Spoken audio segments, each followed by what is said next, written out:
સેવાકીય સંસ્થાઓ દ્વારા જરૂરિયાતમંદોને પ્રસંગોપાત મિષ્ટ ભોજન પીરસવામાં આવતું હોય છે।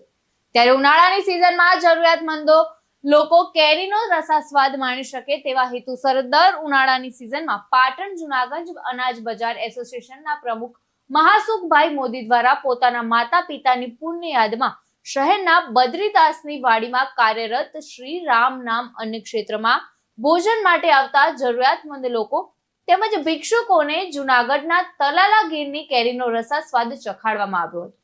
તેઓએ 2 દિવસમાં શ્રી રામ નામ અન્ન ક્ષેત્રમાં ભોજન માટે આવેલા લોકોને અંદાજિત 50 થી વધુ કિલો કેરી જમાડી કેરીનો રસાસ્વાદ ચખાડી આનંદની અનુભૂતિ વ્યક્ત કરી હતી। દાસ ભગવાનની વાડીમાં આવેલા રામ નામ અન્ન ક્ષેત્રમાં કેટલા વર્ષોથી પિતાજીની તિથિ નિમિત્તે તથા કોઈક સારા પ્રસંગે લોકો અહીંયા જે જમવા આવે છે એ લોકોને તિથિ ભોજન આપતા હોય છે। એમાં ઉનાળાની ઋતુમાં ઉનાળાનું અમૃત પણ એવું કેરી પણ લોકો આપતા હોય છે।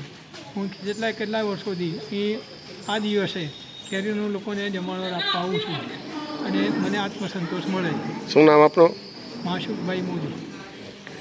ધર્મેન્દ્રસિંહ દરબાર સાથે ચક્રવાત ન્યૂઝ પાટણ।